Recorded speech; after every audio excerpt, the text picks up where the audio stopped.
welcome to the 2021 Spry Memorial Lecture here at SFU. It is my distinct pleasure to be emceeing this afternoon's very special installment of the annual Spry Lecture. This landmark event is loftily yet urgently entitled Changing the Spectrum, Race, Media, and Building Democracy in Canada. But before we proceed any further, I wish to acknowledge that as an uninvited guests on this land, we are immensely grateful for the opportunity to live and learn on the unceded territories of the Musqueam, Squamish, Tsleil-Waututh, Katzie, Coquitlam, Kikite, Quitlan, and Simiamohu, and the Tsawwassen peoples, on whose traditional lands occupy all of the SFU campuses on which we reside. We respectfully and humbly and repentantly acknowledge the relationships created by settler colonial legacies and imperial presence that render our relationship with both the land and its peoples unequal and unjust. We further commit the knowledge and work of such events as this one to the greater purpose of unsettling settler colonialism and shifting the contours of power accordingly. I'm honored to welcome, and I hope that Elder Margaret is with us. Wait to see if there is a cue on. I'm honored to welcome Elder Margaret George of the Skuluk First Nation to welcome us all here. Elder Margaret was raised in Ruby Creek by her grandparents, attended school on her reserve. Okay, so she's not here yet, but I will nevertheless speak about Elder Margaret in the event that she arrives in time. By her grandparents, attended school on her reserve and graduated from UBC. She's been involved in a variety of events and activities within the Tsleil-Waututh community where she lives and is very active in the broader Vancouver community area as well. We are both proud and grateful to have Elder Margaret as part of the SFU Elders program, where she works with SFU's Indigenous students and the broader university community. So I will proceed nevertheless with my opening remarks, and upon the arrival of Elder Margaret, I will interrupt that and give her an opportunity to welcome us. But once again, it is both an honor and a privilege to be on the lands of the First Nations. And of course, many of our guests and panelists, as well as our attendees, span not only the Canadian polity, but across the world. And so the recognition of Indigenous land claims is important for all of us. Okay. So this year's Spry Lecture is particularly unique in that it is a collaboration between various institutions within SFU. It is the product of a partnership forged between the Spry, as well as the Media Democracy Days, the Digital Democracies Institute of SFU's School of Communication, and many others. Of course, one could not proceed with this event without the incredibly generous support of SFU Public Square. And I will thank each of the individuals involved at a later point. I want to also acknowledge the tireless and determined efforts of my colleagues, Frederick Lesage and Stuart Points, in organizing this important event. I'd also like to thank Amy Harris, the Communications and Research Coordinator at the Digital Democracies Institute, for her remarkable work behind the scenes to bring this event together with such seamlessness. And a big shout out to the Indigenous, Black, and Persons of Color Faculty Working Group in the School of Communication, comprised of Carmen Craig, Kirsten McAllister, Daniel Ahadi, and Alina Chia, for their input and support ahead of this event.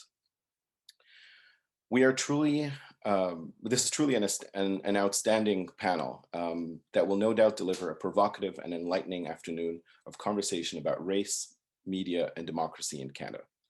The panel is very, hopefully provocatively entitled, Changing the Spectrum, Race, Media, and the Future of Democracy in Canada. Our panel features Desmond Cole and Tanya Talaga, who will be in conversation with Candis Callison, all of whom who will be introduced shortly.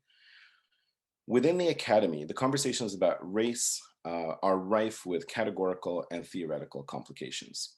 Does race exist? Is it a social construct? How do we account for its use as a category of knowledge production?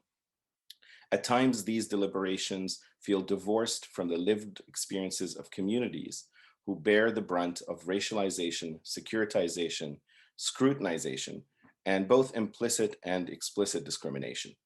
Talking about race has never been easy, but these days we are being rudely awakened from a mythical post-racial utopia to the dystopic and dysfunctional reality of rampant racism in our institutions, structures of power, and societies. Of course, the foundations of our very state are anchored on racism and racialization, where settler colonial legacies ruthlessly uprooted and dismantled entire communities of nations on whose bodies and cultural rubble a modern state was erected. Their histories, languages, cultures, rituals, and knowledges erased and effaced as a function of a civilizing project that inherently advantaged one race at the expense of others. It is within this cauldron that Canada's press and subsequently broadcast media were forged and nurtured. As communities from across the world began building homes in this country, they too were dealt with a similar yardstick. The pressures of assimilation, acculturation, and adaptation, as well as despondent resistance to these, created polyglots and rich tapestries of identity in constant and perpetual flux, often steeped in incredible anxiety. As the complexities grew, so did the intricacies of understanding, describing, and reconciling with difference. The Canadian media landscape became both the beacon and the battleground for moralistic and normative ideas around race, identity, and the representation of both. They became the terrain where racist communities are given a platform in the name of democracy and free speech, while simultaneously attempting to expose and undermine racism in the public interest. The media became the spaces where the arbitration of identity and its privileges and disparities take place. I would argue there are few instances in our history more rife with racial nuances than these days. This is a time when white settlers pretend indigeneity as a continuation of the exploitative, extractive history of colonialism. This is a time when calls for the acknowledgement of racialized injustice against Black persons are muffled by the deafening chorus of All Lives Matter. This is a time when Asian communities are expected to pay the price of perceived disloyalty to the Republic, the assumed responsibility for a virus that has no origin and does not discriminate on the basis of nationality, or for daring to dream of participating in the so-called Canadian dream of buying a home, something as simple as that. This is a time when refugees must mute their concerns and criticism and instead show unflinching allegiance to the country that gave them a home. This is a time when the personal agency to cover one's hair is seen as a symbol of religious oppression. This is a time when communities reeling from rampant injustice and seeking retribution are accused of participating in identity politics within polities and societies that only see their identity. This is a time when those who seek refuge in their identities are described as divisive. This is a time when solutions to racism are reduced to face-saving tokenistic appointments that preserve the status quo and interminably postpone urgent and difficult conversations. Unfortunately, many of the problems we face today are perennial. In the mid-1990s, along with Sherry Borden, and then at the Chronicle Herald and CBC, later at CBC in Halifax, I was involved in establishing the Canadian Association for Black Journalists. 25 years ago, we were talking about disrupting the media narratives by diversifying the newsrooms. This very conversation was happening decades prior to that across the country. Today, these patterns continue to prevail as media institutions across the country are demographically non-representative of the composition of Canada. Our speakers today are all too intimately familiar with the circumstances, conditions, and institutional barriers that make such inequities possible and their repercussions for both persons and communities, not to mention wider societal impact. At this important juncture in our history, we are called on to unpack and unravel these vital concerns. There's no better place to do so than the Spry Memorial Lecture, which consecrates Graham Spry's legacy in public broadcasting which we must urgently re-envision to be responsible towards the inhabitants of this land, irrespective of their background, histories, culture, races, creeds, orientations, and identities. Unfortunately, long before journalism schools enshrined gatekeeping into the industry, apprenticeship and mentorship consecrated the reproduction of kinship, affiliation, and familiarity in our media system. Today, the gatekeeping continues and is rarely interrupted without earmarked scholarships that try to push against long histories of institutional underprivilege, often with very modest results. Even then, they are criticized for being preferential and seen as a challenge to a fictitious meritocracy that supposedly governs our institutions, but that willfully truncates history and forgets decades, in fact, centuries of racialized disparagement. If our democracy is to be viable, our media must be reconsidered as a space where race and racism are contested. Welcome to the 2021 Spry Memorial Lecture on Changing the Spectrum, Race, Media, and Building Democracy in Canada. Before I proceed with the plan moving forward, I've been told that Elder Margaret is with us here. If Elder Margaret is ready, we would love to hear your welcome for all of us.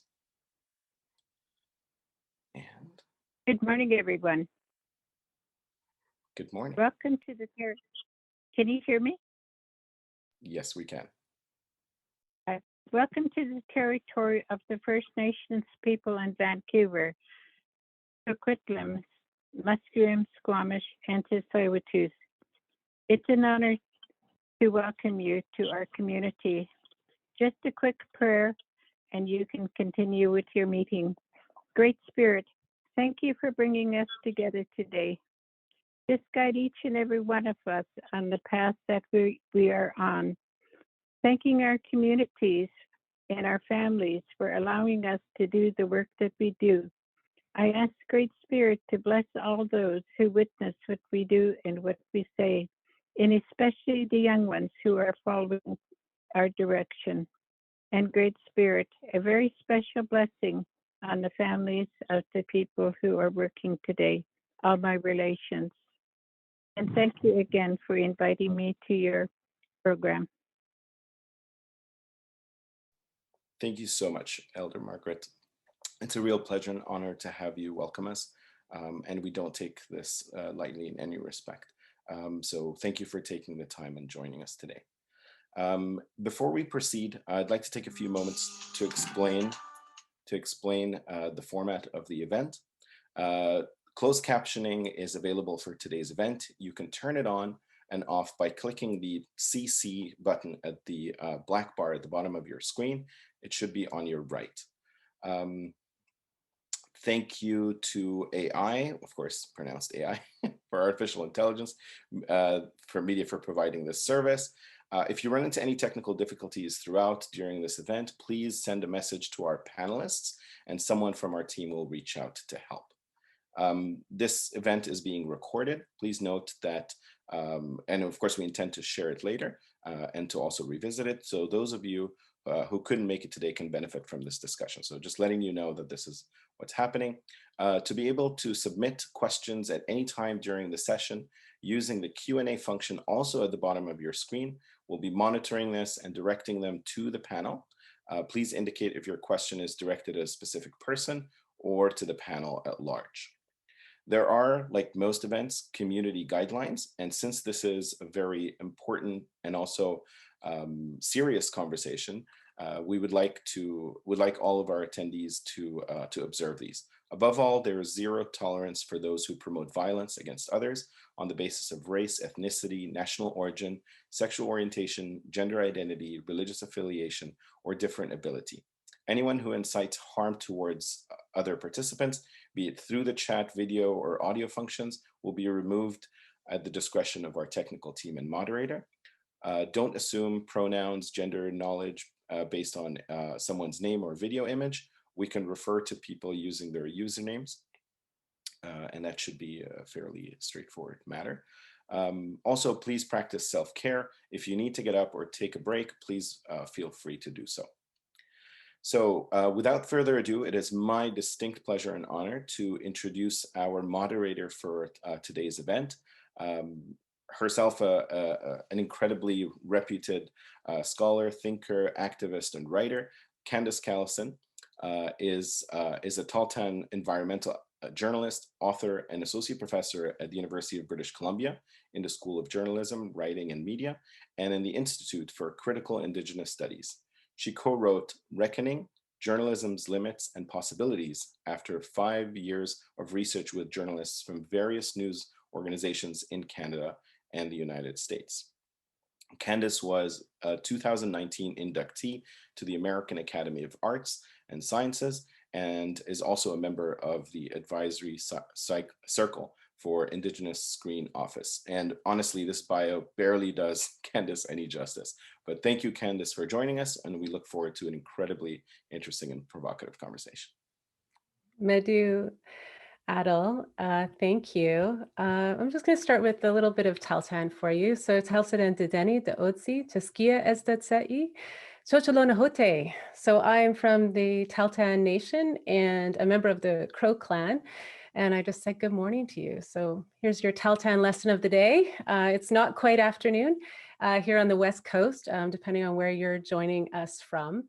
I am on Musqueam land, and I want to acknowledge how much I have benefited from Musqueam relations and care for the lands and waters around where I live during this pandemic, as I've walked the Fraser River many times to cope with the context and the stress that we're all living through. So thank you so much for inviting me. I want to also acknowledge Frederick Lesage, Amy Harris, and everyone working behind the scenes to make this such a flawless production. Zoom, happens in many ways and forms, and I'm really grateful for all of the efforts that people are putting into making this a great event today. So on to the event. It's such an honor to be in conversation today with these two journalists. I honestly can't think of anyone I'd want to hear from more right now than Desmond Cole and Tanya Talaga. When people ask me about this concept of systems journalism that I've been working with, which looks at events as a sort of cross-section of looking at systems, structures, histories of colonialism, and the ways in which Black, Indigenous, and racialized communities have suffered under long-term oppression and systems that do not benefit them, I point people specifically to the work of Desmond Cole and Tanya Talaga. So it's such an honor and a privilege to get to be in conversation with them today. And I'm going to start by introducing Desmond, and then I'll introduce Tanya, and then they're going to have a time to speak and talk about their work. And so first, let me hand it over to Desmond with an introduction. So Desmond Cole is a best-selling author, award-winning journalist, broadcaster, a highly sought-after commentator, and an activist based in Toronto. He was awarded the 2020 Toronto Book Award for his book, The Skin We're In, A Year of Black Resistance and Power. The book began as a 2015 award-winning essay for Toronto Life magazine that also became a documentary broadcast on CBC. Desmond was previously a columnist for the Toronto Star, and his writing has also appeared in the Walrus, Now Magazine, Ethnic Isle, Torontoist, Vice, BuzzFeed, the Ottawa Citizen, and for those of us out here in BC, the Tyee. Desmond has worked to address issues such as racial profiling, police carding, housing, social support, justice for youth, and systemic racism. He was awarded the PEN Canada Ken Filkow Prize for Freedom of Expression in 2017. So I'm going to welcome Desmond first, and then I'll introduce Tanya after. Medu, thank you for being here. It's a pleasure, and it's very nice to see you, Candis. Nice to be with you. Nice to see you. So I'll begin now, and then we'll have Tanya join us afterwards. Yes, that's right. Thank you. Thank you to all of the organizers of the 2021 Spry Memorial Lecture. Thank you for the opportunity to bring us together to have this conversation. I want to start by talking about what was mentioned in the opening about the realities, the ongoing realities of settler colonialism in this country and the need to challenge it. And I want to talk about that specifically as it relates to the Simon Fraser University School and institution. In December of 2020, a 30-year-old Black man by the name of Kayode Fatoba was arrested and assaulted at a cafeteria at Simon Fraser University by Burnaby campus police, and I understand later response from the RCMP. So it was a mixture of Burnaby campus security / police and the local detachment of the Royal Canadian Mounted Police were ultimately involved, and Kayode was charged. He was charged after this attack on him with assaulting a peace officer, obstructing a peace officer, and causing a disturbance, which I imagine it would be the origin charge, if you want, the reason that this all happened. I am tired of being invited to come to institutions like Simon Fraser University, where we hear so much talk. And I say this with all respect to our elder who opened this morning, and to Adel. I'm not trying to say this to target you. I'm trying to say that in general, institutions are allowed to wield this language where we acknowledge our role within colonialism. What is a Black student, a former SFU student, not being able to be in a cafeteria and be accused of creating a disturbance without men with guns needing to be the final arbiters of the situation? What does that say about settler colonialism at Simon Fraser University in 2020? What's the school doing about the criminal charges that this young man faces? I read the statement from the president of the school, Joy Johnson. 2 statements about the need to take these things very seriously, to have conversations with Black members of the community, have conversations with us about another Black person being beaten up for being on campus. We don't want to have any more conversations about this. I don't want to have any more conversations about this. I want you to abolish the practice of having campus police, having draconian forms of campus security, making your campus a place where the police can be called to settle simple disputes and confrontations that happen in our communities every single day and are solved every single day without calling in the men with the batons and the guns and the tasers.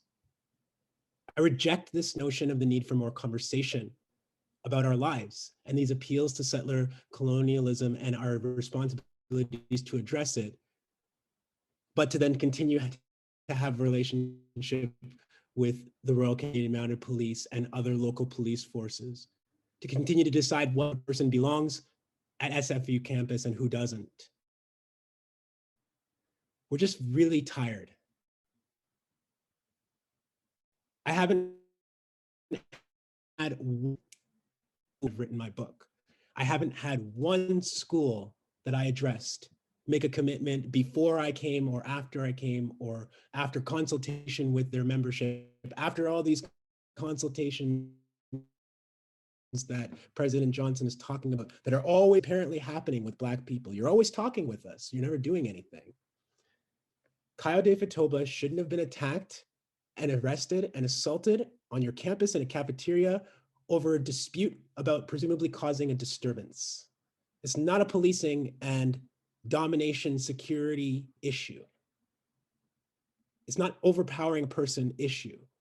And until you actually disband these campus police and security regimes and make commitments restricting police's access to your campus, we are going to be having this conversation over and over and over again.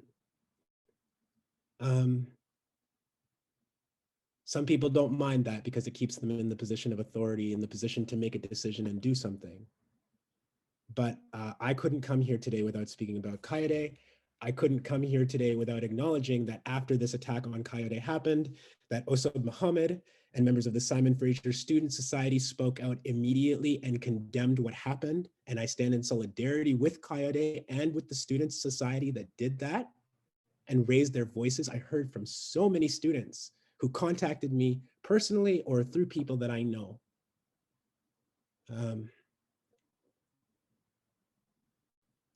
I don't want to say anything else in opening. I know we have a lot to talk about and we'll save the time, but I think that that's the most important first thing that I want to say today is that I will not be used as a proxy for this school doing the work by talking.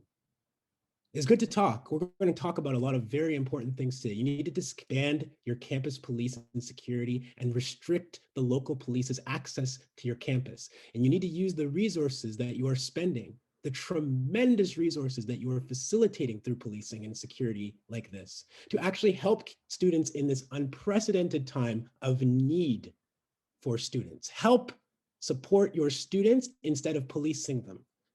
Find alternate ways to resolve disputes, of creating a disturbance, other than calling in a paramilitary response. Thank you for the opportunity to be here, and thank you for hearing those words. Thank you, Desmond. Really powerful and important to say this in this forum.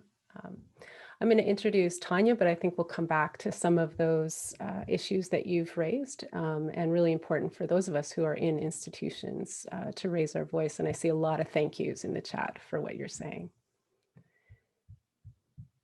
Okay, so I'm going to introduce Tanya. Tanya is a best-selling author, award-winning journalist, and recently also became a documentary filmmaker, podcaster, and TV series producer. So look for her new film, Spirit to Soar, premiering soon at the Hot Docs Festival based in Toronto. Tanya wrote the multi-award-winning book, Seven Fallen Feathers, and was also the 2018 CBC Massey Lecturer and author of the national bestseller based on those lectures, All Our Relations, Finding the Path Forward. Currently, Tanya is a columnist for the Globe and Mail.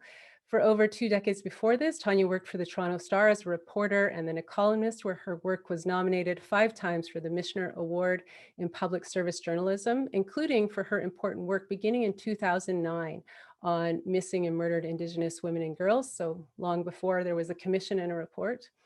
Tanya holds an honorary Doctor of Letters from Lakehead University, and I'm pleased to welcome her to join our conversation. Hey, Tanya. Buzu. Welcome. Miigwech. I want to start by introducing myself in my language, and yeah, and then we're going to take it from there. Buzu hanin Tanya Talaga Nagisnakas Ka Musko Pimojije Pineshish Nagisnakas Makwa Dodum. My name is Tanya Talaga, and I am coming to you today from Takaronto, the traditional home of the Haudenosaunee and the Wendat people, the home of the Mississaugas of the Credit.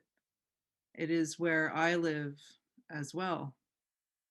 I want to start off by saying miigwech to Elder Margaret, and miigwech as well to Candis, who has become a friend of mine over the years, and I'm grateful to know her. And you are lucky to have her on the West Coast. You can learn much from her. And I want to say thank you very much to Adele as well for having me here today. And I want to acknowledge Kaya Day. I want to acknowledge what Desmond said and say that I hear you. And I stand in solidarity with you when you talk about this. And, you know, I was really scratching my head as to what to say today. You know, we were told we had 5 to 10 minutes to talk about race in the media and democracy in Canada. And I applaud and I support you coming forward and saying, okay, you want to talk about this? Let's talk about what we see. Let's talk about what we feel, and let's talk about what we deal with every day. You know, you said, Desmond, you are tired. And I hear you. You know, I think that I'm sure Candis feels this way too, that we are tired. We are tired of constantly bringing to attention the stories of our people. We are tired of having to talk about Kaya Day. We are tired of constantly having to write books, give speeches about the inequities we see in this country, the violence that we see in this country, the indifference that we see in this country. Canada often turns the other cheek when it comes to BIPOC. I often look away. That has been our experience when it comes to First Nations people in this country. And there is a violence in that indifference.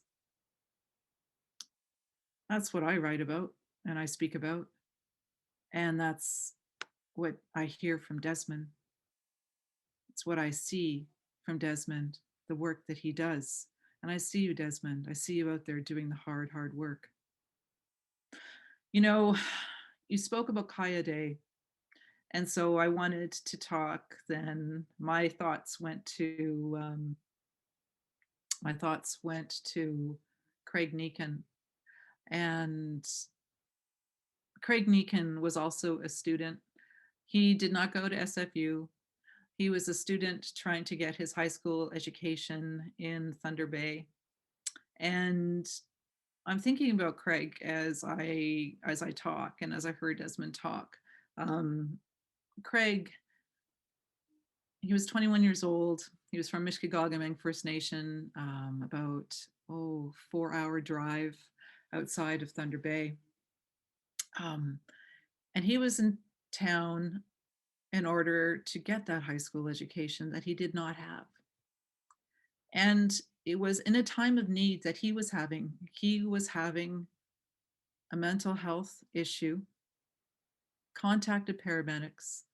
Paramedics took him to Thunder Bay Hospital. He was brought into emergency, and within 5 minutes, he was escorted out of the emergency department by security guards. 5 minutes. I've written a bit about Craig Neakin. I found out about Craig through his dad, Troy, and I met his dad by happenstance outside of a hotel one night after I'd flown into Thunder Bay from Toronto.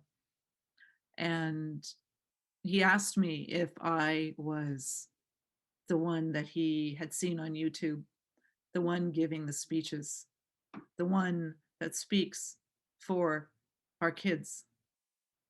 And I said, yes, that's me. And so I asked him what he was doing in Thunder Bay. And he told me he was there to pick up the body of his son. And I, of course, said to him, I'm so sorry. What happened? Can I ask what happened?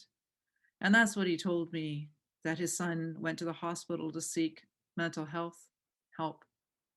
And then the next thing he knew, his son was escorted off the hospital property by security guards. And his son walked across the street and he took his life. His body was found hanging from a tree right across from the hospital. I think of Craig Neakin right now. I think of how many times we have written the story of our children trying to seek an education, trying to seek healthcare, and we are denied. Our children die trying to get the basics of life that every other non-Indigenous Canadian enjoys. Access to a doctor, access to mental health care, access to a hospital, access to a high school. I thought about Craig quite a bit when I watched what was happening in the United States in wake of George Floyd's death. Of course, I thought about all of our people that we have lost. We have lost so many in altercations with the RCMP. We continue to do so. And so when we're asked to speak on equity, when we're asked to speak on what's happening in this country, and there is a reckoning, we are tired. It's tiring. You know, you ask yourself, how much more? And like Desmond was saying too, you know, how many more conversations? How many more reports? With us, so many reports and inquests and commissions, and it just seems to never stop. And where are we going? What's the there? When will the equity come? When will Canada truly change? I have thoughts on that. I have thoughts of how Canada must start respecting the treaties that made this land, that made the country we call Canada. Those treaties have never been respected. I know you don't have many treaties out west, but this country of Canada was built on treaty starting from 1763 and going all the way around the Great Lakes. And time again, our people were lied to. And today, our people continue to fight the Canadian government in court. We fight them in an attempt to get them to uphold their own laws. And we still keep going. And when we talk about being tired, it's frustrating, it's tiring, but we can't stop. We can't. Because what is the alternative? There has to be a way we can show our youth and lift them up and urge them to pick up and continue the fight that we've been leading, or I should say that we have only been a tiny part of. So many of us have come before. So many of us are raising our voices, and it'll take so many more to get us to a period of change. So with that, I say Chimigwich for having me here, and I look forward to our conversation. Madhu, Tanya, again, like powerful story that illustrates and orients us towards the ways in which the past is still with us, that's very present, and in which the past has a major impact on how we imagine our futures or can't imagine our futures. I want to ask you a question that hopefully will tie some of the points both of you are raising together, recognizing the individual stories of Kaya Day and Craig Meekin, have their own particular contours, and recognizing the context we're in. I mean, this week we've had a verdict in the Chauvin trial. This week we've all experienced the announcements regarding COVID, lockdown policies, which are one kind of beast in Ontario and another one here in BC. And also recognizing that today there is a court decision that came down that recognized the Sinixt people as not extinct after all. So these various kinds of challenges about the persistence and continuance of our communities, are really front and center right now. And so in your work as storytellers, both of you really address systems and structures. I think of the many Indigenous journalists and Indigenous people who have talked about how the system is stacked against us from the start. And I hear that in Desmond's book as well from many of the people that he talks to. I hear it in Tanya's book and many of the people she's talked to in Thunder Bay. And I wonder how you think about this challenge in your storytelling of describing systemic oppression when so much of media tends to focus on events or problems as one-offs. In a way, both of the stories that you told could be just reported on as events, but staying with them, identifying the broader systemic problems, those are big challenges for media, both daily reporting, but also even longer form journalism. So I'm wondering how both of you think about that. And whether you want to respond to either of your talks at the start, that would be great too. Tanya, you want to go first?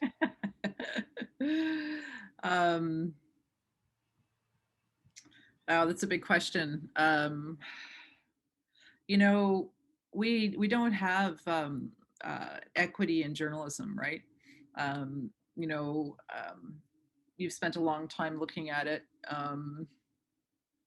Desmond and I have spent a long time living it. And so it's when you look at what's happened and what continues to happen, I mean, like Indigenous journalists have been writing about the story of colonization, the issues of what has happened to our people because of the violent separation of our people from the land, from our language, from our culture, from our families. Our families have been ripped apart. They continue to be ripped apart all across this nation. Child welfare, the 60s scoop. You know, there's been so much that's happened, and those are not one-off stories, right? Those are stories that take a lot of endeavor to be told, a lot of you have to stay with them, you have to know them too. And you know, it really is so helpful if we were to have more First Nation, Métis, Inuit journalists in our newsrooms. But not only that, also calling the shots. It's not good enough to be an editor or just a journalist. They have to be the managing editor. They have to be the publisher. They have to be the ones on the boards making the calls. Or you do something else. You do it your own way, right?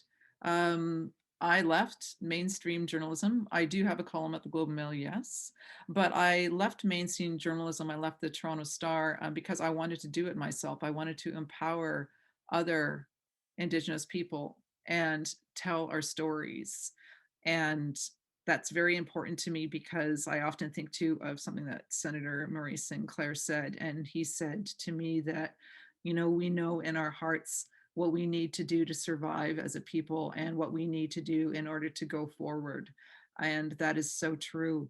And I think about that when I started my company. And I also thought about too, you know, when I mentioned I've also got a column at the Globe, and about why I am writing at the Globe is because it gives me a platform to reach people who would necessarily not read me. And it puts my thoughts and my words in front of them. And that is also important. So I don't know if I've answered your question because it's one I don't know if I can answer. None of these are one-offs. None of these are one-offs. I mean, why Kaya Day was thrown out of the SFU cafeteria, that's not a one-off. You know, the story behind that, why it happens, why it continues to happen, is something that is systemic. You know, people often say systemic racism. I often just say racism, you know, and it's something that we just need to look at. And who's in the best position to do that? People that live the story. Desmond, Yeah, I want to thank Tanya for sharing the story about Craig Neakin, a really heartbreaking and difficult story, but one that illustrates the daily and ongoing struggle of just basic things like access to services, even health services. So we say that perhaps if someone is in mental health crisis, that they should be accessing health services.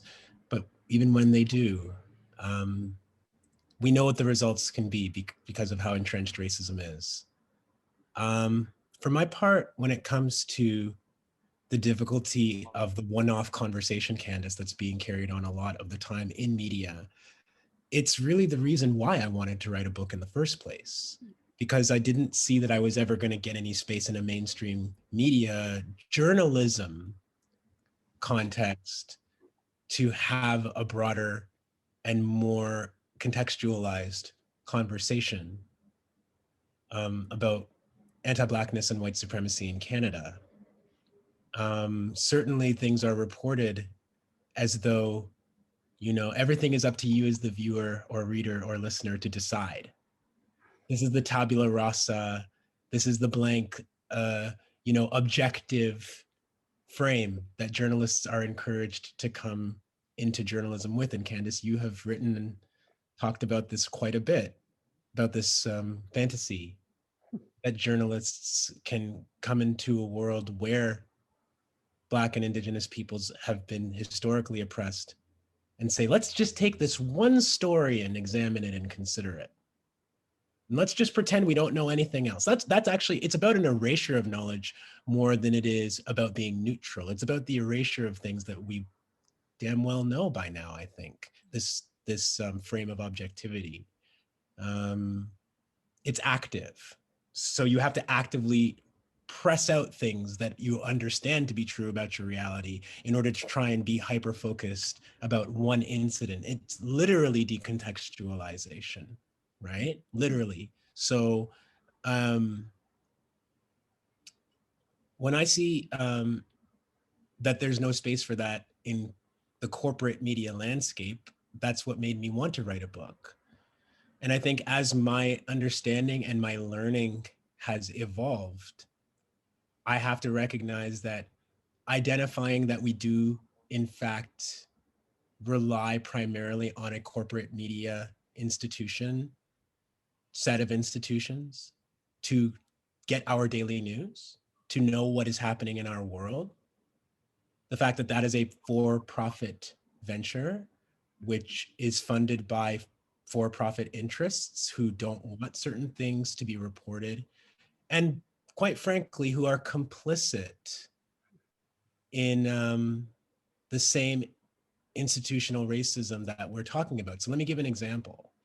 You talked about the restrictive measures that governments are bringing in.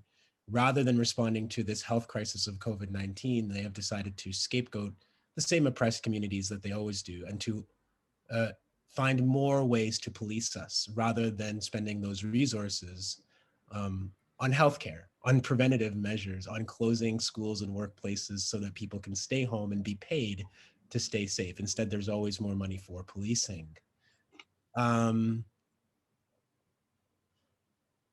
What happened in Ontario recently is that, you know, the government gave police in this new regulation the ability to stop cars, to stop people, anybody basically outside of their homes, and saying, now you have to tell us what your address is, you have to tell us where you're going and why you're outside. The reason that this activated so much fury is because white people believed that they would be targeted by these measures. And what is deeply frustrating to me about the coverage, among other things, is that this is the second time in 12 months that Doug Ford has enacted such measures. And the first time that he enacted such measures, there was no outcry from the majority white public. There was no outcry about playgrounds being shuttered, which seems to be the only thing that middle-class white people were really worried about in our legislation, was the idea that mums and dads with their nice children would not be able to go to the playground.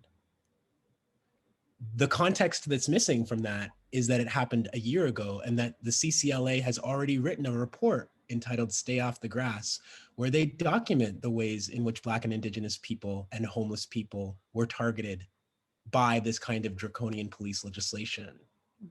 It's not even new, but we're acting as though it's new this time. And the police were celebrated for signaling that they would not want to enforce these measures. It was as if the police were suddenly the social justice heroes, when all they said is, we will use our discretion and make sure we don't abuse this. They actually didn't reject the powers that were being given to them at all. And again, when have the police ever rejected new powers offered to them by the government? They've simply reiterated that if you give us machine guns for local policing, we will not abuse the use of machine guns. If you give us the ability to do no-knock warrants, we will simply use no-knock warrants in a responsible and honorable way. This is the kind of violence that's being handed to us. And I would like to see in mainstream media coverage an honesty about the context. But what I was saying about how the mainstream corporate media itself is complicit in that is that what we're seeing in Toronto now is that employers, the way that they're responding to these policing measures is to give individual employees a letter, a meaningless piece of paper that says, hey, police, if you're stopping people today, this is our employee and please let them go safe. And the way I think about this is that Canada instituted past laws against Indigenous peoples more than 150 years ago. And in the corporate age, corporations are volunteering to make the passes themselves and saying, we don't need to speak out against this law because surely the policing of the streets in general is good for us as corporations. We just want to make sure our people are safe. And when you work in a corporate media climate and Rogers and Bell and a few companies, handful of companies control everything in this country, they're not going to let you say that because that's not how the corporate media landscape functions. So that's what I'm thinking about right now are the ways that that context can't be provided because just as another example, when Bell Canada owns the phone contracts in our jails and prisons, they're not going to have people for their newspapers and radio programs and TV shows writing stories about how they're charging families hundreds of dollars on a contract that they own. They're not going to tell on themselves. And so your book that describes, Candis, limitations of media, this is what I think of. These are the limitations of a corporate media landscape. Not that there aren't people in corporate media doing incredible work. As individuals, sure, there are. Individual action is not about to save us, though, from this situation. Actually, when we were titling the book, we were just going to call it The Limitations or The Limits. Then we realized that was too depressing and people might not want to read it. But I mean, that's highly accurate. And here in BC, an Indigenous organization I'm involved with, immediately young people started asking for letters for that exact reason. They don't want to be stopped at a road check, unable to get back to the community. You know, so I think that, and calling on that old history of passes from the reserve, there is a long history of this. So setting that in context, I think becomes really vital, but also requires kind of a knowledge of history as well as, you know, a knowledge of social location. I mean, you raised objectivity, which is something that's been talked about a lot in the last year, surprisingly. And I often quote your book, Desmond, which says, you know, I'll quote it here, the false promise of objectivity in journalism reinforces white supremacy. And I think that is such a powerful intervention and something I have, you know, really seen and heard from many journalists, Black, Indigenous, people of color in the US and in Canada. And in fact, I was in a panel earlier this week where a Black journalist talked about how objectivity is weaponized in the newsroom. And I wonder what both of you see as a guiding concept in your work that does away with objectivity and gets to these very, you know, kind of profound historical connections, as well as, you know, an examination of events in such a way that holds institutions accountable, whether they be media or other kinds of institutions. You know, I think of Pasanth Matar. She wrote this incredible piece in the Walrus, you know, that talks about that. It talks about, you know, the myth of objectivity, right? Because under the banner of diversity, I think racialized people are told, oh yeah, sure, come on, you know, bring your perspective. Don't hold back. Come on, let's hear it. But if you bring too much of that, that's not okay. Right? Like they only want just a little bit of it, like a sprinkling. They don't want the whole thing.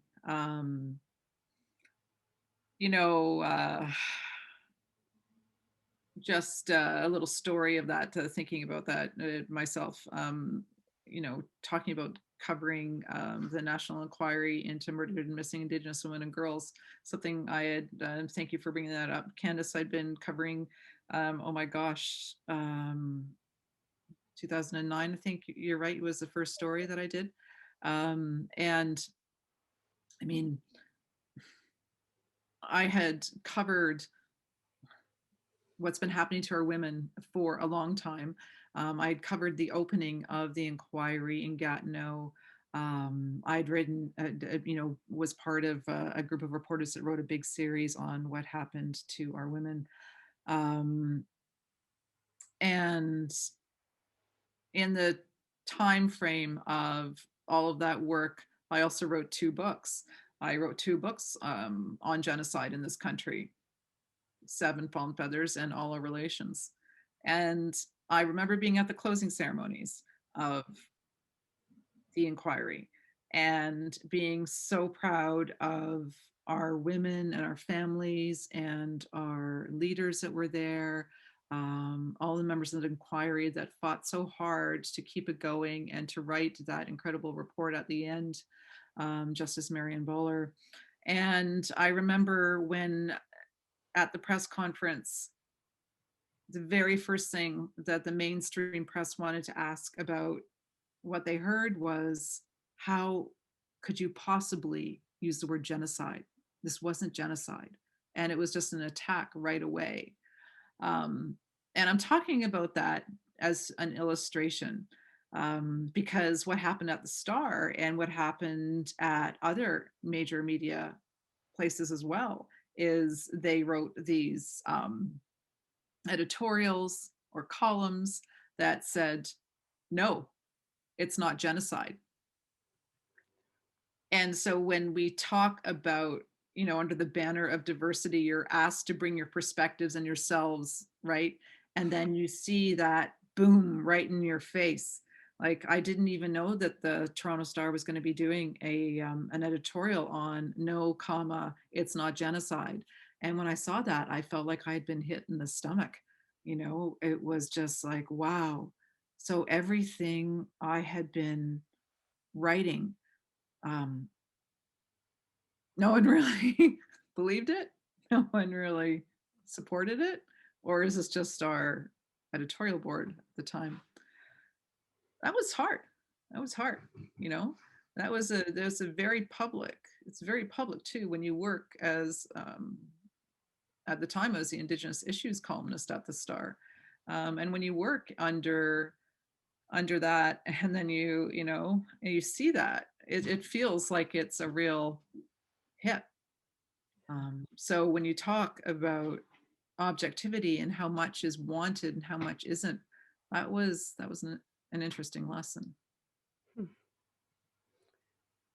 Yeah, I feel like I lived that reading it with you, and we wrote about it in the book I have with my co-author Mary Lynn Young, because it was so profound. Your voice as, at that time, the only national Indigenous columnist was so vital, because it wasn't just the Toronto Star who was writing those kinds of editorials. It was all the national papers. It was the CBC.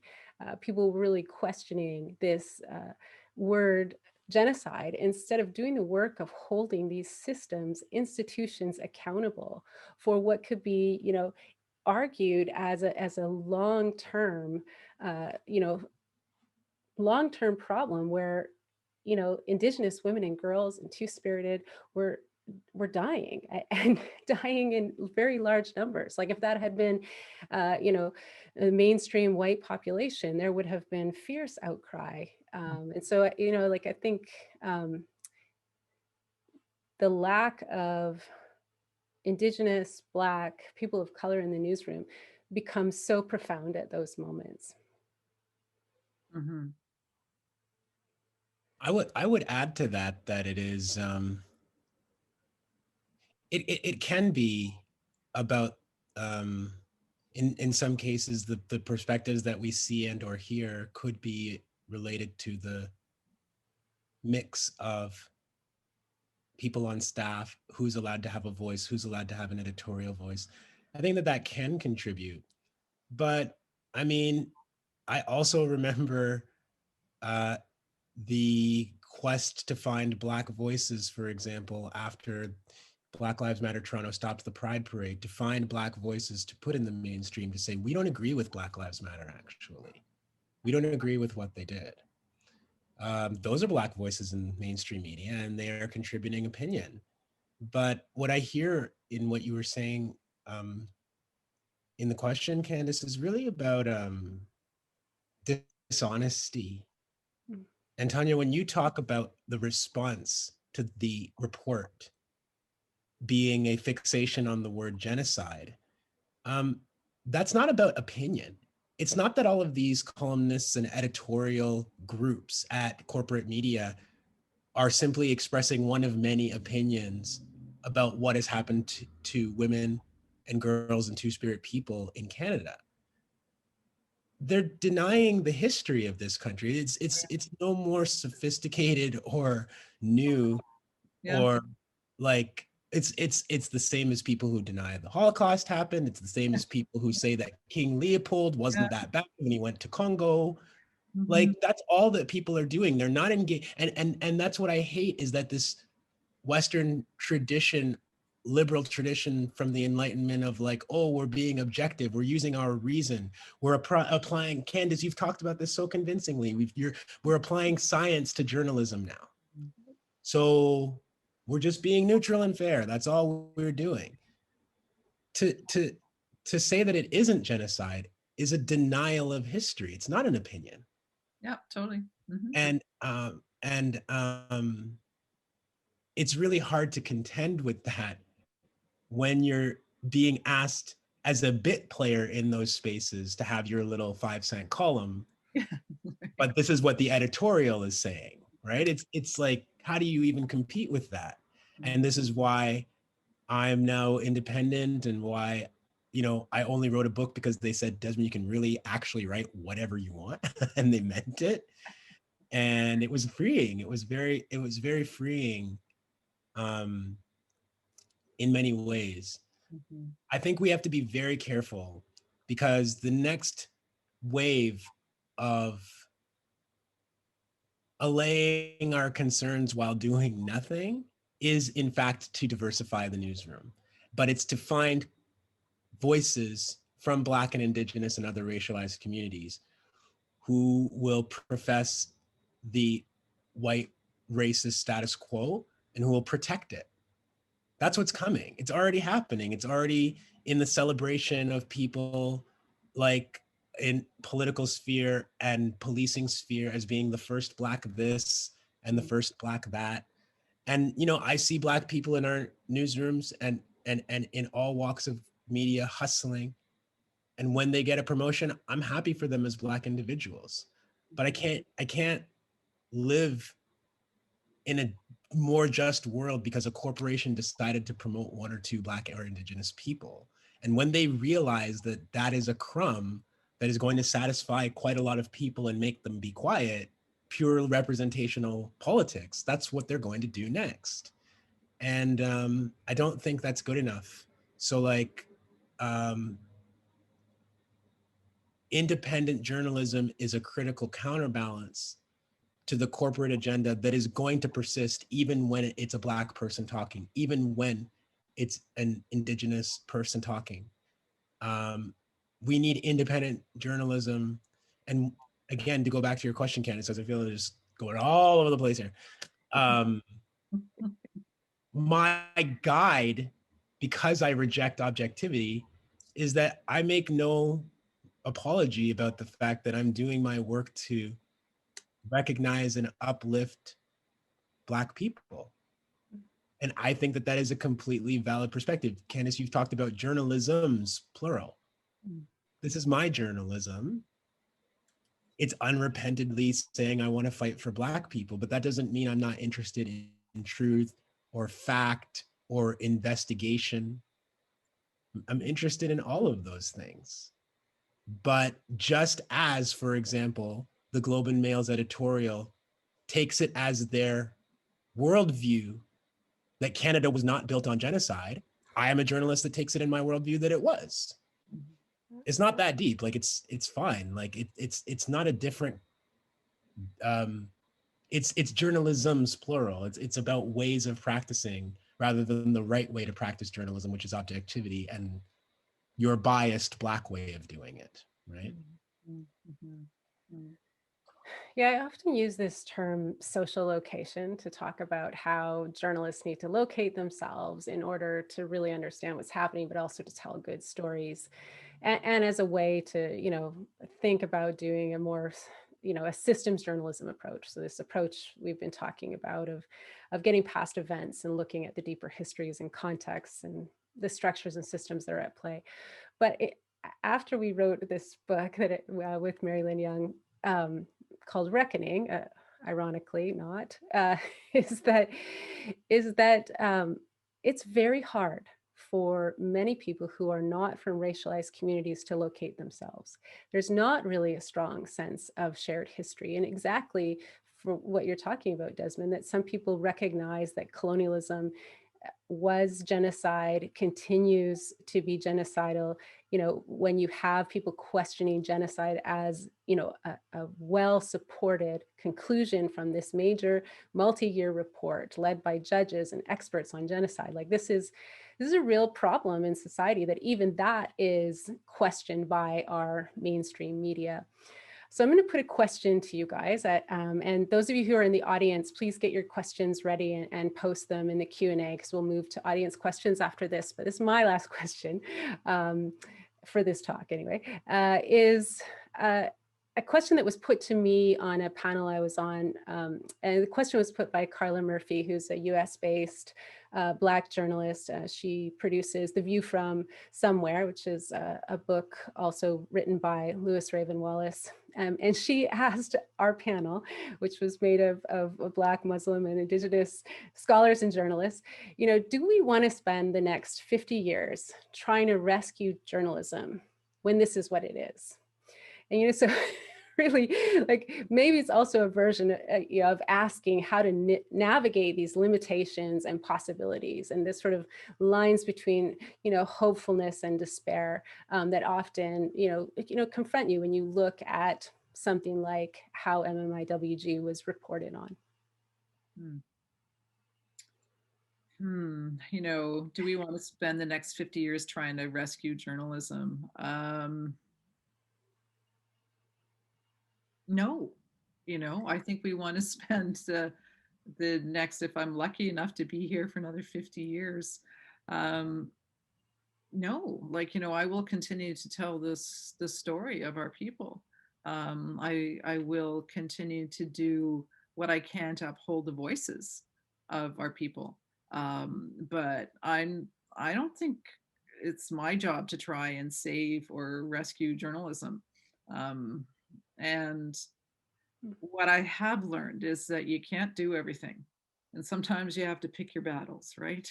And you have to know what you're able to do and what you're not able to do. And, just talking to what Desmond was saying about being independent, I had sort of the same experience after I wrote Seven Fallen Feathers. My editor told me, you can write whatever you want, and you've got lots of room. You're not confined by the columns of a newspaper or 700 words or 800 words for a story. And so I did write whatever I wanted. And there was something incredibly freeing with that. And that led to, me writing another book, and then it led to me doing a fellowship. And eventually, I went independent too.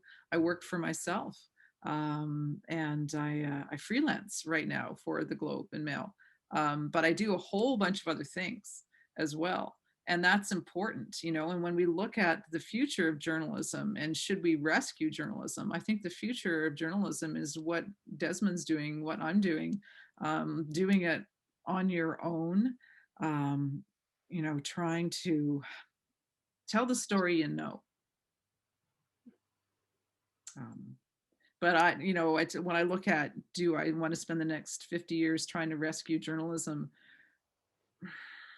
I don't think that's, I remember when I when I decided to start working for myself, it was like, I did feel like, you know what, that whole thing of mainstream journalism and everything else, that's actually someone else's problem. I will do my thing. And yeah, but that's like, you know, it's so much. I mean, like if you're going to rescue journalism, you have to, you know, to Desmond's point, you have to look at the fact that people still deny the truth of genocide. Large percentage of the population still denies that. I mean, you just have to look at the comments and the end of my columns at the Globe to see that, or you just look on Twitter or whatever to see the hate, right? So long answer to, I think that, again, we have to do for ourselves what we can with our voices and to raise the voices of our people. Thank you, Madhu. Desmond. I think mainstream journalism is going to continue to be a place where Black people try to have our voices heard. And I mean, that's as it should be. Rescuing it, like, how do you rescue a giant that's like 1,000 times your size, that's like marching relentlessly in the same direction and knows exactly what it's doing and wants to keep doing it? Like, how do you rescue that? There is no rescuing it because the industry is doing exactly what it wants. And all of the pronouncements about how mainstream media is dead are not actually about the mainstream media failing to be that objective or fair industry that people can trust. It's about the capitalist system weighing heavier and heavier on us every day. And maybe I'll frame it this way. Tanya and I both worked at the Star. The Star has a union, and the union has the ability to fight for not only its members' concerns and interests, but for the broader interests of what they think is good journalism, what they think is good labor practice. That's the only reason to organize as a union in the first place, to protect that for yourself and to expand those benefits for others that don't have them right now. It really, really bothered me when I decided on principle to leave the Toronto Star after receiving an ultimatum that essentially, if you keep doing what you do in your private life, you'll be fired. And when I left, the union of the Toronto Star, in a public capacity anyway, was completely silent. And when I see the mostly white cohort of people that I work with, many of them spectacular people who I admire, who do amazing, amazing journalism, but who wouldn't open their mouths when the Toronto Star was trying to tell me don't write about race so often, when the Toronto Star was trying to tell me don't demonstrate on your own time, Desmond, you can't do that, it's not fair. They didn't say anything. And that's fine. So I was a casualty. But what kind of labor future do people imagine? I wasn't part of the union. I was never part of the union. What kind of labor future do people imagine when they can watch Black people being treated like this and not feel like they have to open their mouths? The entire labor structure that did offer many protections to many people is slowly being eroded by corporations like the Toronto Star, and its own employees who have union protections are sitting there and letting it happen because they're too scared. So it's like, are you even going to save yourselves is the question that I want to ask people in mainstream media today. Forget about Black and Indigenous people, queer and trans people taking on the burden. You know, Raven Lewis and their work on The View from Somewhere is like, Lewis Raven Wallace, excuse me, such great work. But it's not up to individuals like that to rescue this system from itself when it knows exactly what it's doing. But to the individuals who still benefit from journalism, I'm like, you guys aren't even going to sell. Much as the industry continues to cut newsrooms, the voices of Black and Indigenous people, or to perpetuate these incredibly racist narratives like the treatment of women, girls, and Two-Spirit people in Canada who are Indigenous is not genocide. And you're just going to sit there because it's too risky to open your mouth as an individual, and everything gets boiled down to what me as an individual, what am I going to lose? What's going to happen to me as an individual if I open my mouth? I wonder if people will save themselves, Candis, because the industry is in a kind of labor perspective, really harming its own members.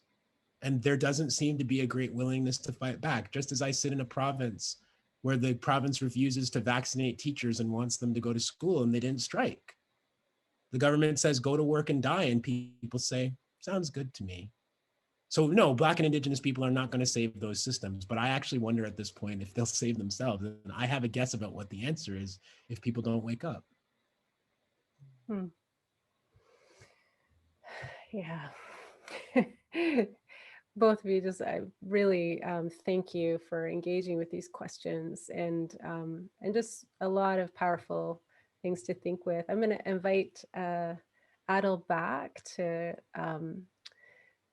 give us some questions. And I neglected to say this at the beginning, but Adil, thank you so much for such a powerful setup to this event. I really appreciate the way that you phrased and articulated this current moment and the histories of colonialism and settler colonialism in particular that we're all struggling to navigate in. Thank you. Thank you so much, Candis. And thank you both, Desmond and Tanya, for really just a whirlwind and a tour de force discussion about these prescient issues. And I want to say that before we pose questions from the audience, of which we are getting plenty, and in the interest of time, we may not be able to get to all of them. But I wanted to say that, Desmond, you really brought this home for a lot of us here at SFU. So I just wanted to, as you know, as the SFU contingent here on the panel, I wanted to say that we've been very, very forcefully trying to act to not only acknowledge the incredibly deeply entrenched injustice of the incident, what we call the dining hall incident, but also how incredibly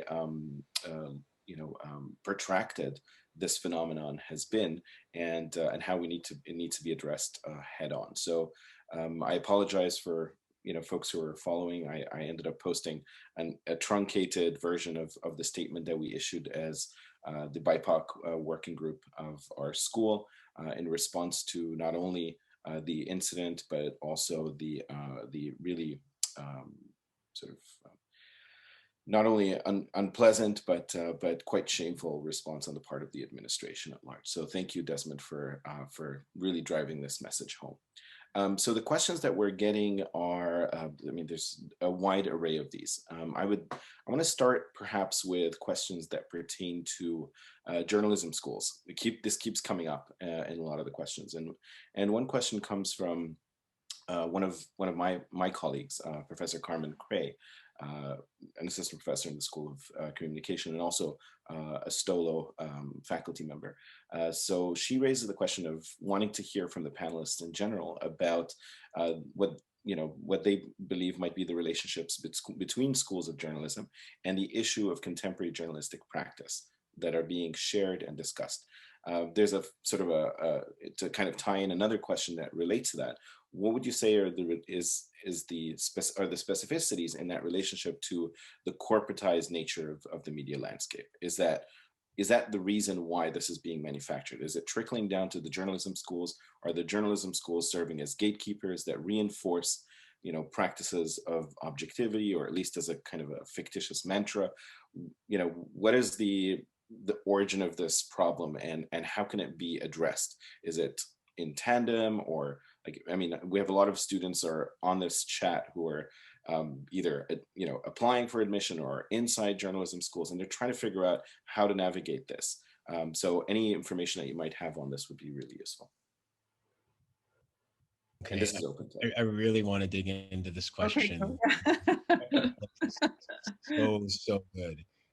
I don't know who's feeding who. I would say that there's clearly an exchange going on there, Adil, where journalism schools and the corporate media world are facilitating each other's needs. They both have something that the other needs, and so there's a great exchange going on there. So, you know, I feel as though when you're a journalism school, what's the thing that makes you most proud? It's probably having graduates who go on to anchor, you know, the big news network shows or to win the awards and the book prizes. Those are the things as a school that you can then point to and say, you see, we're training great journalists and we can be proud of ourselves. And if that's your aim, then of course the standards and expectations of the corporate media landscape are what you're going to adopt and teach to your students, because this is just job training. We're just teaching you how to get a job. And it wouldn't be right for us to teach you something other than objectivity, because that's how you get the job. So in that sense, you know, there's a relationship going on there. And I never went to journalism school. I didn't even graduate from my undergrad. Never had a thought to doing journalism back in the days when I was in university. But I talked to a lot of journalism students, and they are my favorite people to talk to about these issues. And I'm very interested always to hear what they're going through in school. And I think that this relationship of necessity between journalism schools and corporate media is the reason why I've never had somebody explain to me what objectivity means from a journalism school perspective. This is literally just this norm that students are supposed to accept without anybody actually explaining to them, what does it mean? So how do you suppress all of your knowledge and experience as a human being so that you can bring this so-called objective perspective? Is there a technique? Do I have to meditate? Like, how do I learn how to forget everything I know about the world so that I can write a news story? But no one actually has the answer. There's this assumption that putting aside your biases, as it were, is like taking something and putting it on the shelf. And you just choose to do it. And of course, that makes those of us in media who refuse to do it particularly bad actors, right? Because we don't want to shed our biases. We want to mislead people. We want to present that tainted view. When presumably we all have access to this like switch in our brain, the objectivity switch, that we can just shut everything off and be objective now. So I just think that that's a necessity of the business. And insofar as the business rewards people who can fit into the objective frame, the schools are going to churn out graduates who can get into the schools and get the big jobs and win the awards. Like I said, there's an interplay going on there. I don't claim to understand it nearly as much as many people, because I've never gone to these schools, but I see what they produce and I talk to students all the time. And the institutions, the school institutions that I'm calling, like, this is what I mean. I think that SFU is like, it's in our interest to have a relationship with the police, and we would be crazy not to. So a corporate institution like a school and a corporate institution like a media company have similar interests and goals in this world. They're collaborating with one another because having these ideas about policing and about racism and about land are all really convenient to them continuing their corporate missions. Mhm. That's why I think what is happening is happening. It's not that journalism schools need to upgrade and change. They too are pursuing a corporate mission by and large. And so it's gonna always conform with what else is happening out there in the corporate world. This is education for hire, isn't it? Can't access an education if you don't have the money to go to journalism school. So why wouldn't the journalism schools values be aligned with that of corporate Canada in general? That's what I think about that. Tanya and Candis, you're welcome to address these questions as Oh, well. I got nothing to say. Where you're situated. How do we say anything after that? That was, I said, yeah, I'm glad he took that one. He answered everything. And I just wanted to say too that I also did not go to journalism school. And so I don't know what's being taught in the schools. And yeah, but I would agree, clearly the schools and the system, it all works together, right? It's all part of the same circle. So we have another question. Oh, sorry. Oh, Candis. I was going to say hi, Carmen.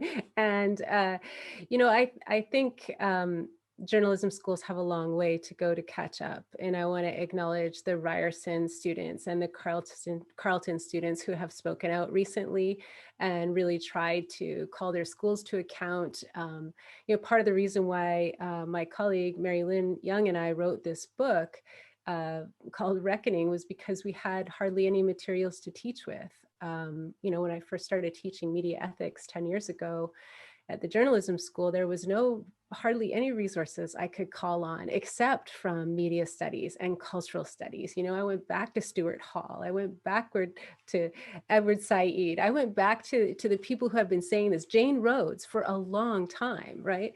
This is back to the 70s, 80s, 90s. I think journalism studies and journalism scholarship has just as far to go as, journalism in the industry. So I just want to echo the other points that both Tanya and Desmond have said, like the system reinforces itself and disrupting that is a lot of work. Absolutely. So we have a question from Zain Jinnah. The question is about what advice you might have for people who are either up and coming or about to become journalists or communication professionals, as this person is describing them, who are BIPOC and are nervous about how to do reporting or to tell stories because of how they are traditionally taught to do so or the manner in which they are perceived. Obviously there's no, magic bullet in this regard, but given your struggles and strife and confrontations against these kind of structures and infrastructures, would you have some advice for these persons?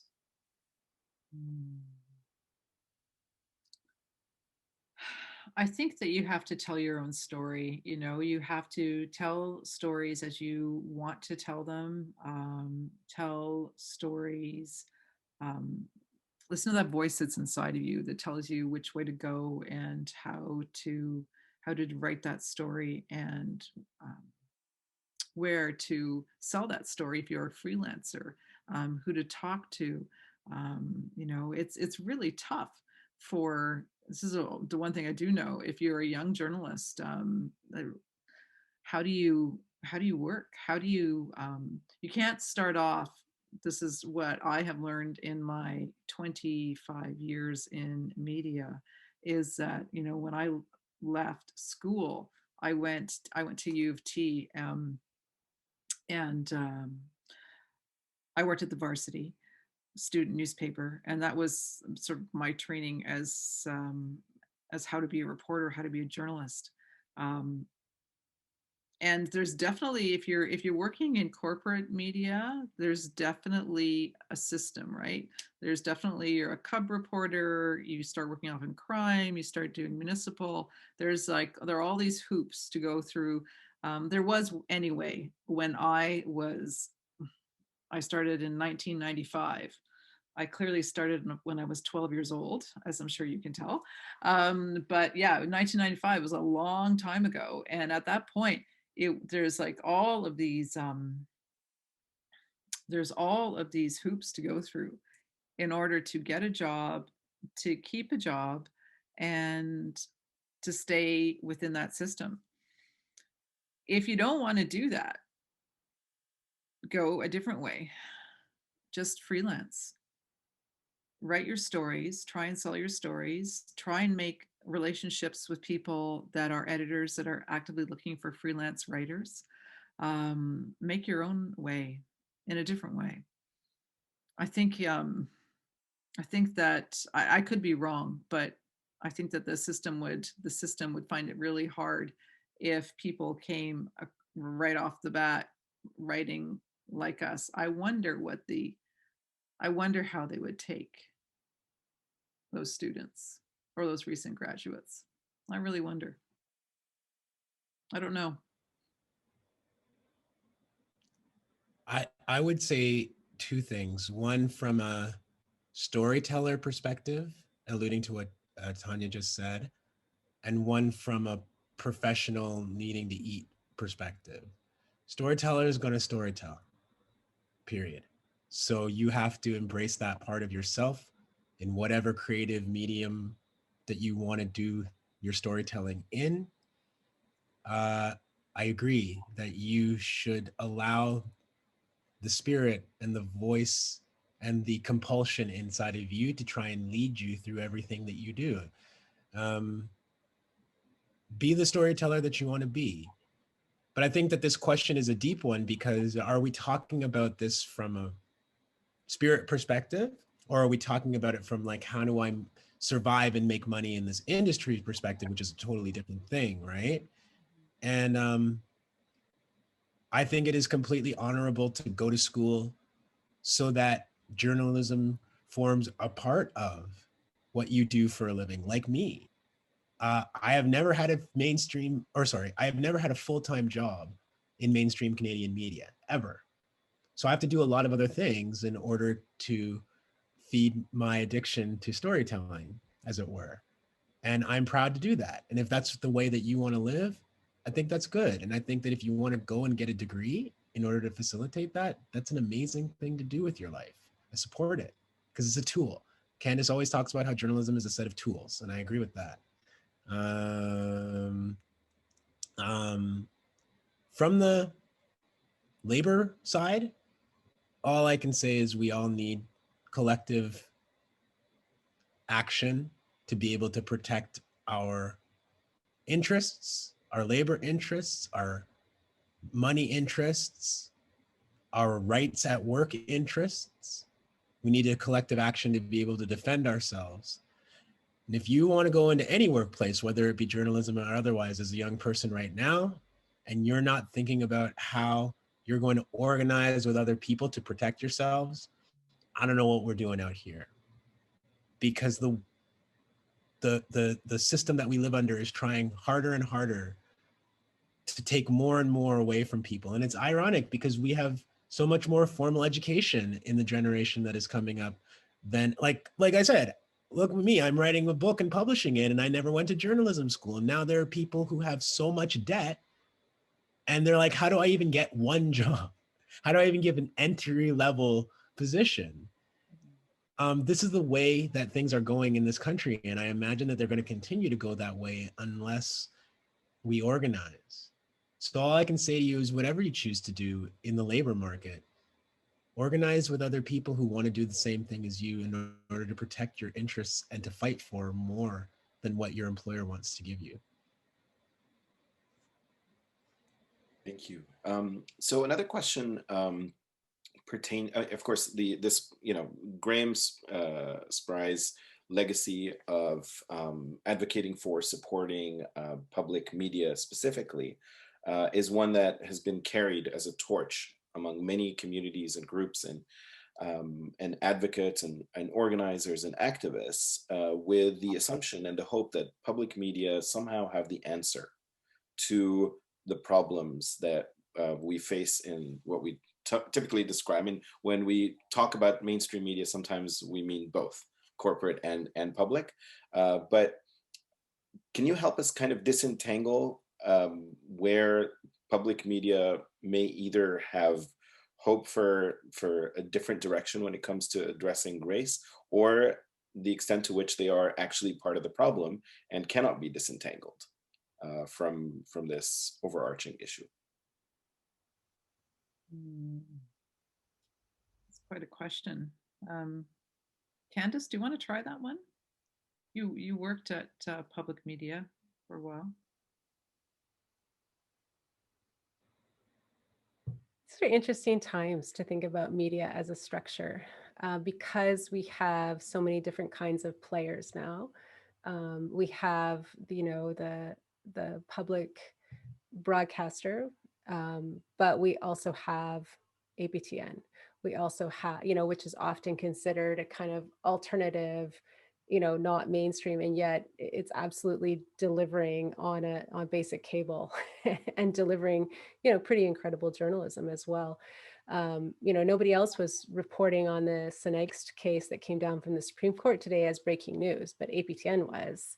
Right. So I think how we think about public service and media and how we think about for-profit media, it has always been very fuzzy because the CBC runs ads. But I think as we look at the landscape expanding, where we have the Tyee and the Narwhal and Ricochet Media, as we have these other players, I think that the way in which we think about and describe media is expanding, and the way we think about what's public and private and what's nonprofit, and whether that fits into what we would have traditionally put in the mold of public broadcasting. I think there's some really interesting questions to ask there. But I think Desmond's point about organizing as labor is really, really important right now. Especially as we look at people working across different kinds of media organizations, and the media organizations being quite different in their commitments to honoring labor, as well as the stories that they're telling. I don't know what to say about the CBC. I mean, I think that the CBC is one of the most embarrassing corporations in the history of the world. And again, the idea that the new generation of journalists is going to come in and save that thing, I'm not gonna bet on that one. I might bet against it, but I'm not taking that bet. And it's not their job anyway. You know, doesn't Wendy Mesley still work at CBC, everybody? Am I wrong? They took her away from the visible public because she got caught for the multiple times saying the N-word. So they thought, well, we can't get rid of you, Wendy, but we can take you out of public view so it's not so embarrassing. These people are embarrassing to me. They have a mandate that I think is so important about being able to bring news everywhere in the country, to be able, for the places that corporate media doesn't think are worth carrying stories, having reporters. The mandate of the CBC is one that I share so deeply. But because they are married to colonialism, to white supremacy, and to maintaining this, shitting bricks dignity of a news agency, and not lowering themselves to these conversations about racism that the rest of us are having, they remain so irrelevant, so as to have to fire Don Cherry again after 40 years of ignorance on the public airwaves. Like, these people don't get it. They don't get it, and they don't want to get it. Again, they are that behemoth that I was talking about that we're supposed to save while it's marching resolutely in the direction that it wants to go. I grew up listening to CBC radio. It formed so much of my consciousness as a young person. It's really easy to think of individual people and shows that enlightened my life and have done so much for me as a thinker by my having access to public radio. But then I look at all the harm, and it can't make up for that. Public broadcasting is another one of these, I think, fetishes that we have in this country, that because it's public, it's going to be different, it's going to be better. Sometimes it is better. And then sometimes it's, I'll share this quickly, just in the interest of time. Regis Korchinsky Paquette died last summer after several police officers and her were alone in her apartment high-rise in Toronto. She fell more than 20 stories to her death. The police were called there because of an altercation between her and other members of her family. And CBC was one of many organizations that night that outright refused to report on what eyewitnesses were saying happened that evening. The reason they did that was because Regis's mother, Claudette, was seen in a video right after this happened saying, "They pushed my daughter off the balcony." And to the extent that mainstream media, not just CBC, I saw this everywhere, they thought that is a specious claim. That is way over the line. This is the mother of the woman who died. And because we can't trust what's coming out of that environment and what people are saying, we simply won't report it. I'm the only person that I know of in this country who reported that Regis's body lay on the ground outside that apartment for more than 5 hours. The CBC knew because they had reporters there, they didn't report it. The CBC didn't report that people on the scene said that the police who were involved in the incident were seen being walked out of the building, that more and more police officers came, and then the ones who had initially gone in just left the scene. Is that good protocol? Is that what the SIU tells police officers to do? We need reporting on that. But because the CBC was afraid of giving too much credibility to Black people who might be wrong about what was going on, they did stenography. They repeated the SIU's press release and said nothing more substantively about what was going on and did deep reporting. And then, of course, months later, the SIU cleared every single officer involved in that altercation. The CBC chooses to be complicit with what the police and the colonial agenda is in this country. Like they insist, sorry, I don't know if my words are making sense, but they insist on being complicit. And it's just a big disappointment for people like myself who grew up thinking that the CBC was the good one, I guess.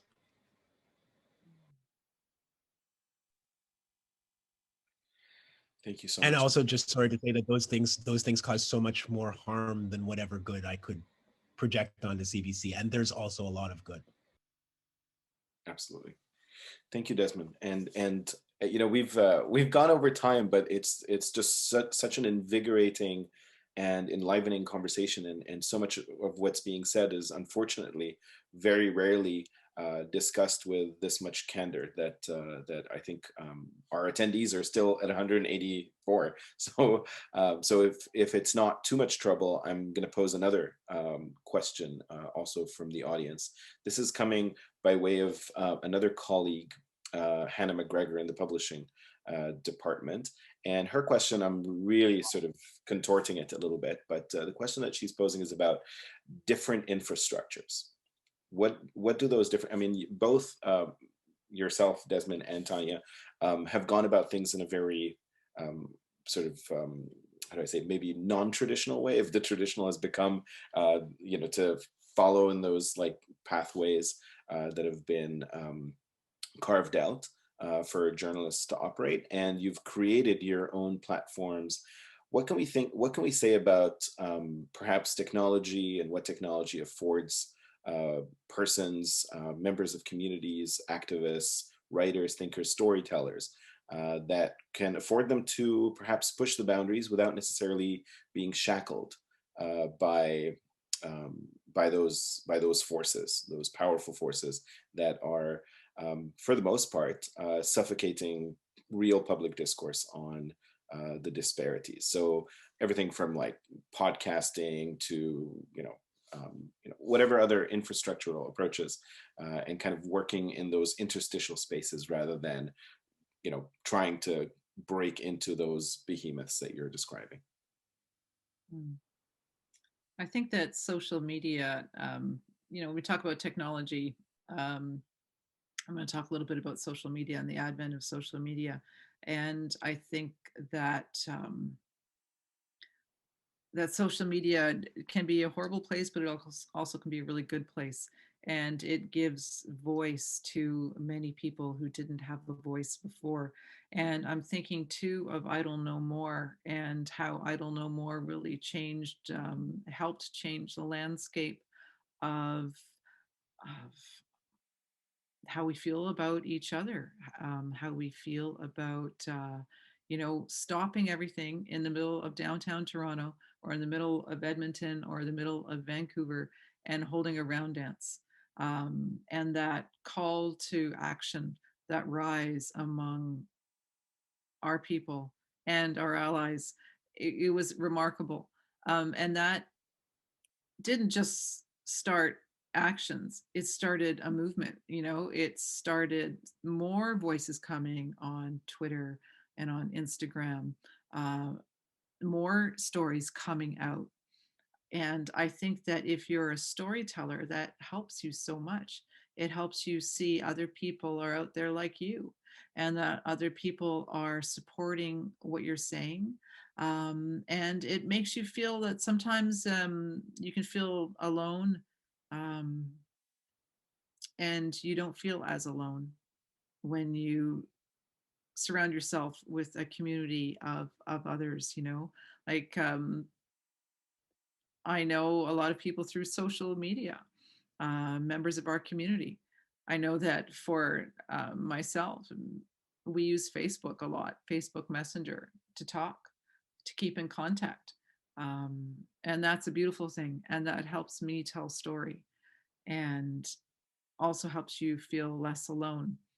And I think that's important as a storyteller sometimes. And I don't know if that answers your question at all.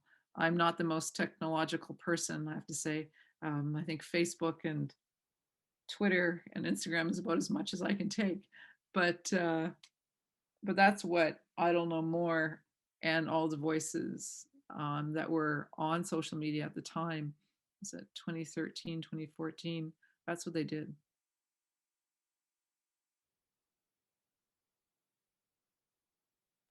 I would say that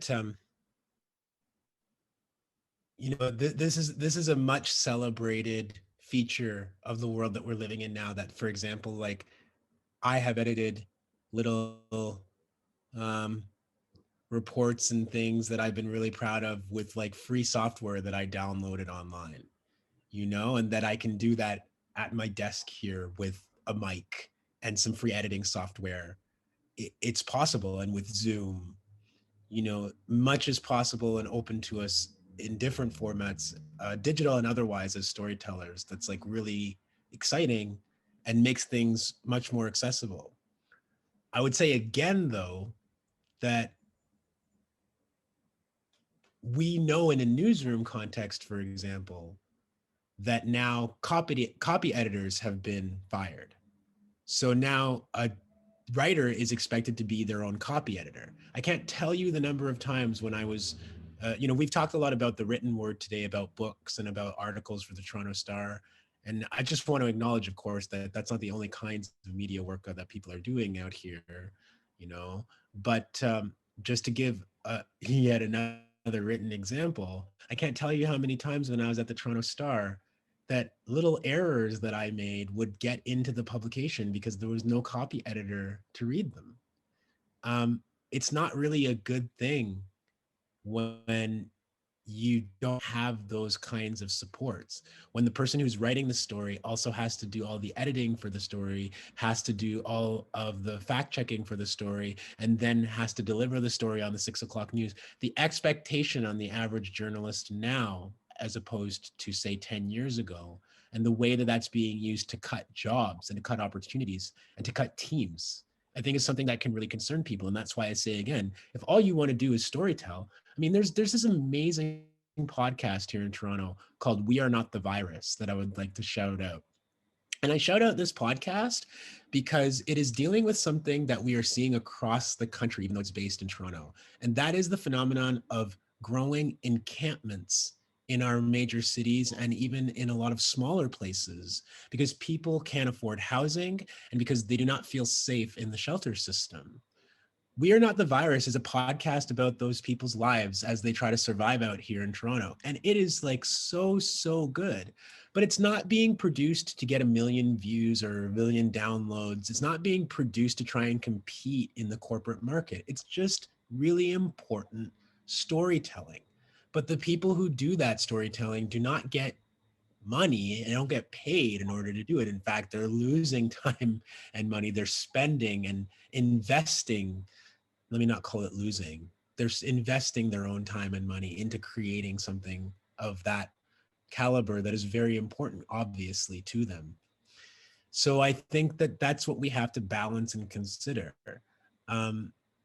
Most of us are not going to compete with the Serial podcast when we sit at our desk and use a blue microphone and some free Audacity software to create what we're creating. We're not positioned to do that. We don't have those corporate relationships. So I just again draw the distinction between doing it because you need to tell a story that people need to hear, and doing it in a competitive media environment. We need a world where we actually have our basic needs taken care of so that we can tell stories. But the idea that we're only going to survive as storytellers who can make an income off of that, I think that's not the correct way to approach it.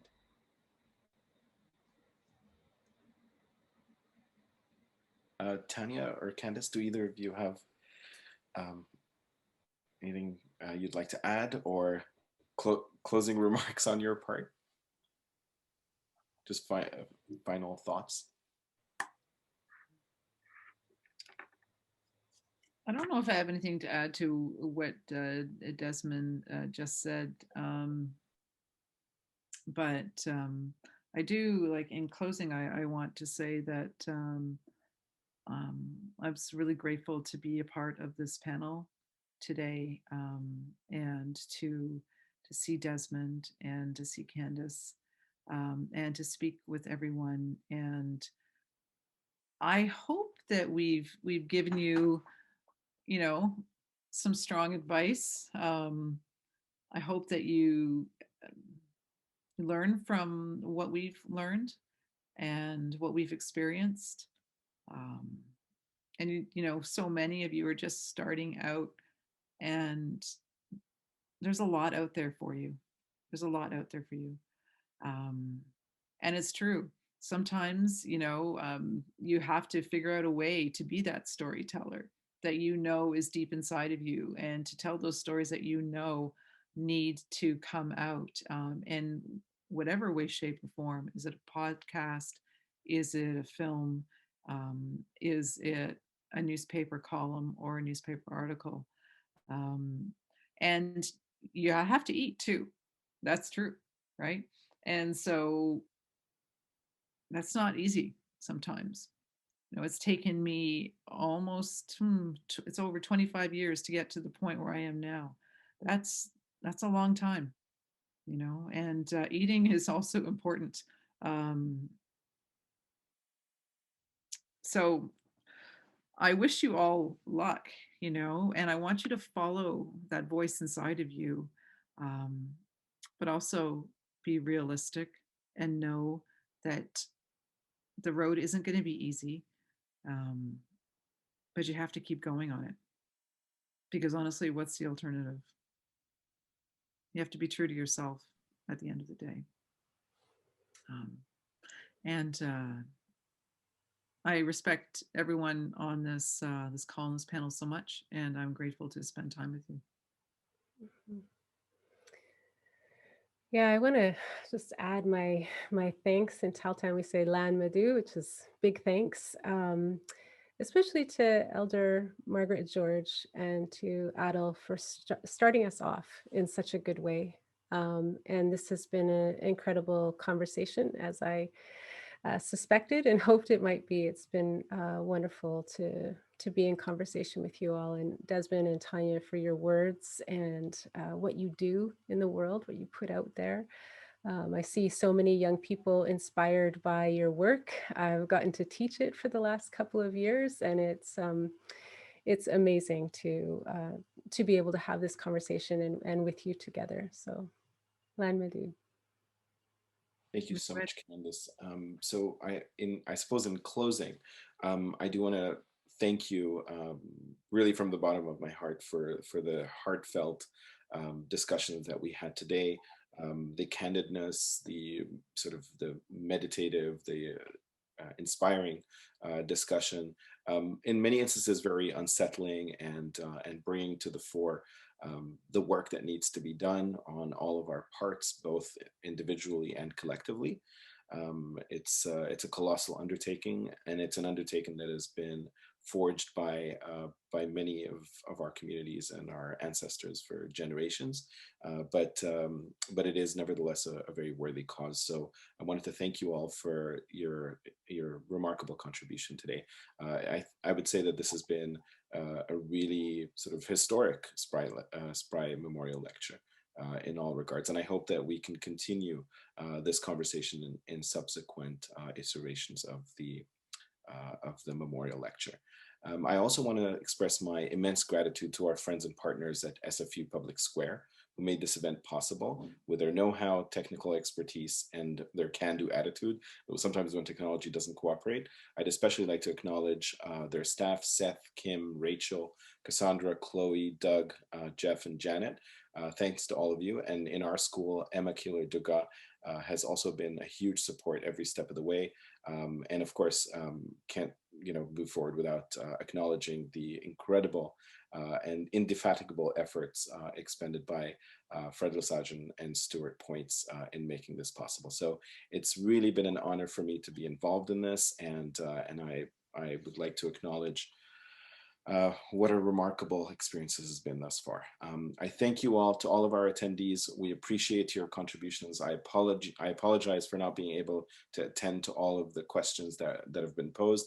I hope you will continue the conversations with Desmond, with Tanya, with Candis in various capacities and various fora in multiple locales. They continue to be a voice of reason on so many levels, and we are inspired by them, and I hope that we are all able to follow in their footsteps. So without further ado, I thank you all once again. It's been a real pleasure, and take care of yourselves, take care of each other, and hope all is well and everyone is safe. All the best, and see you at the next Spry Memorial Lecture of 2022. Take care, everyone. Thank you. Bye. Bye. Thanks, everybody.